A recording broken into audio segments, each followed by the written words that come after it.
بسم اللہ الرحمن الرحیم.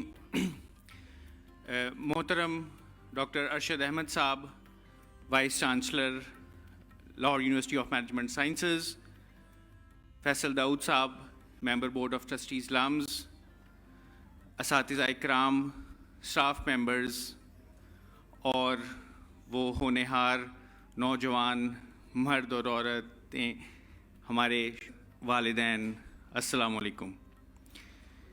یہ ہماری ایک چھوٹی سی مختصر سی تقریب ہے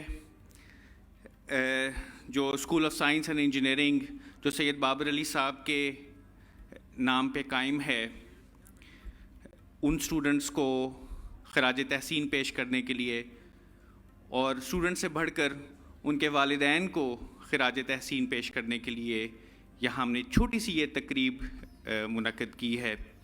آپ سب کا بہت شکریہ، آپ یہاں آئے. School of science and engineering کو میں خود ایک عجائب گھر سمجھتا ہوں کہ ایک میوزیم ہے. کیسا میوزیم؟ خیالات کا میوزیم، آئیڈیاز کا میوزیم، ٹولز کا میوزیم، آلات کا، ایکوپمنٹ کا میوزیم. یہاں پہ 100 فیکلٹی ممبرز جن سے آپ سب طلباء و طالبات نے تعلیم کے قیمتی موتی حاصل کیے، میں انہیں ایک جنونی گروپ سمجھتا ہوں. یہ لوگ جنونی ہیں، ان کے اندر کوئی خاص جذبہ ہے جو انہیں پاکستان لے کے آیا. آپ جانتے ہیں کہ سب لوگ باہر کی اچھی اچھی درسگاہوں سے، دانشگاہوں سے پڑھے، پھر یہ لوگ پاکستان واپس آئے کچھ کرنے کے لیے. کسی جذبے سے سرشار تھے، ان کے اندر کوئی الاؤ جل رہا تھا. اس الاؤ کی روشنی ان کے اندر نہیں سما رہی تھی. انہوں نے کہا کہ ہم یہاں آئیں اور کچھ کریں اپنے ملک کے لیے. تو یہ جنونی لوگ ہیں. اور جب میرے خیال میں جب یہ کلاس رومز میں آپ کے ساتھ منسلک رہے، لیبارٹریز میں آپ کے ساتھ انہوں نے کام کیا، تو یہ نہ صرف آپ کو مشین لرننگ پڑھاتے ہیں، نہ صرف آپ کو کاسمولوجی پڑھاتے ہیں، نہ صرف آپ کو کنٹرول تھیوری پڑھاتے ہیں یا ڈی این اے کے متعلق بتاتے ہیں. یہ کچھ عادتیں بھی خود بھی سیکھتے ہیں اور وہ عادتیں ایک خاموش پروسیس کے ذریعے، ایک خاموش تبلیغ کے ذریعے شاگردوں تک بھی پہنچانے کی کوشش کرتے ہیں. وہ عادتیں ایک سائنس اینڈ انجینئرنگ کے اسٹوڈنٹ کے لیے کون سی عادتیں اہم ہیں؟ پہلی عادت سوال کرنا، دوسری عادت تجسس، کیوریوسٹی، کہ آپ کو جو چیز نظر آ رہی ہے اس کے پار دیکھیں، پردے کی دوسری طرف کیا ہے، حجابات کی دوسری طرف کیا ہے. سائنس اینڈ انجینئرنگ کا اسٹوڈنٹ یہ سیکھتا ہے. پھر وہ سیکھتا ہے محنت، ظاہر ہے سیکھتا ہے، دنیا سے وہ منسلک رہتا ہے، باخبر رکھتا ہے. لیکن جو سب سے زیادہ چیز، جو عادت ہم اپنے اندر پیدا کرنا چاہتے ہیں اور اپنے اسٹوڈنٹس کے اندر پیدا کرنا چاہتے ہیں، میرے خیال میں جس کا ذکر آج صبح کی محفل میں بھی ہوا، وہ ہے عاجزی، ہیوملٹی، ایکیڈیمک ہیوملٹی. اور سائنٹسٹ اور انجینئر اس ہیوملٹی کی ایپیٹمی ہوتا ہے، اس کی معراج ہوتا ہے، کیونکہ وہ کائنات کو دیکھتا ہے. جتنا کائنات کو سمجھنے کی کوشش کرتا ہے اتنا ہی وہ گمان کرتا ہے کہ وہ تو لا علم ہے. جتنا اس کا اسفیئر آف نالج بڑھتا ہے اتنی ہی اس کی اگنورنس بڑھتی ہے. تو ایک سائنٹسٹ اور انجینئر اس ہیوملٹی کو اگر نہ دیکھے تو اس کی سائنس کی تعلیم میں کوئی نہ کوئی کمی رہ جاتی ہے. اب نیوٹن کو تو ہم سب لوگ جانتے ہیں، آئزیک نیوٹن. اس نے کیلکولس ایجاد کی، ستاروں کے چلن کے بارے میں بھی بتایا، اس نے چیزوں کے حرکت اور سکون کے جو کلی ہیں، جو نظریے ہیں، وہ وضع کیے.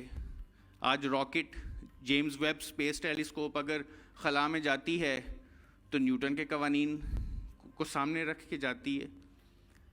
وہ بھی اپنی عمر کے آخری حصے میں کہتا تھا، اور میں اسے کوٹ کرتا ہوں یہاں پہ، کہ after all these years I do not know what I may appear to the world, but to myself I have seemed to be only a schoolboy, playing on the seashore and diverting myself in, now and then, finding a smoother shell or a prettier pebble than ordinary, whilst the great ocean of truth lay all undiscovered before me. Unquote.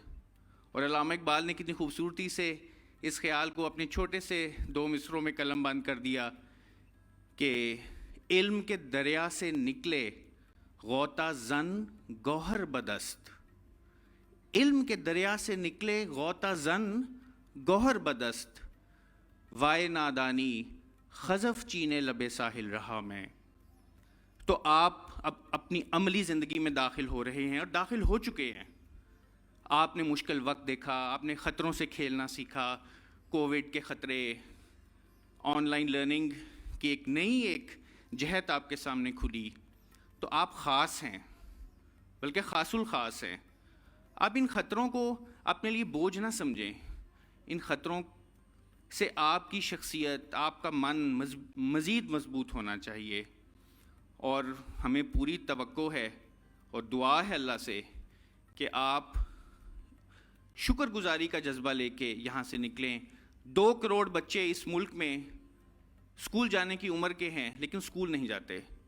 اور آپ دیکھیں ایک عشر عشیر چھوٹا سا ایک قلیل friction اعلیٰ تعلیم حاصل کر پاتا ہے، وہ بھی لمس کی Syed Babar Ali school of science and engineering میں اچھی تعلیم حاصل کر پاتا ہے.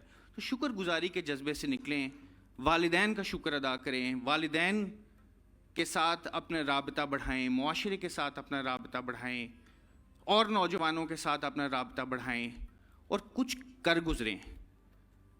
چھوٹی چھوٹی چیزوں پہ اکتفا نہ کریں، کوئی بڑا کر گزریں. یہ دنیا محدود ہے، بے ثبات ہے، زندگی بے ثبات ہے، لیکن وہ ہمیں یہ سبق سکھاتی ہے کہ کوئی ایسا کام کر جائیں کہ ہم خود کہہ سکیں کہ شادم از زندگی خیش کے کار کردم، میں اپنی زندگی سے خوش ہوں، میں کوئی کام کر گیا. اور چھوٹے چھوٹے ذروں پہ اکتفا نہ کریں، بڑا سوچیں. تو ہی ناداں چند کلیوں پہ قناعت کر گیا، ورنہ گلشن میں علاج تنگی داماں بھی ہے. آخر میں آپ سب کو بحیثیت dean Syed Babar Ali school of science and engineering اور تمام اساتذہ، تمام سٹاف ممبرز کی طرف سے دل کی گہرائیوں سے، بڑے سچے دل سے آپ کو مبارکباد دیتا ہوں. آپ کے والدین کو مبارکباد دیتا ہوں. یہ ایک سفر کا آغاز ہے. اللہ تعالیٰ اس سفر میں آپ کے قدم بقدم آپ کے ساتھ رہے. بڑی مہربانی.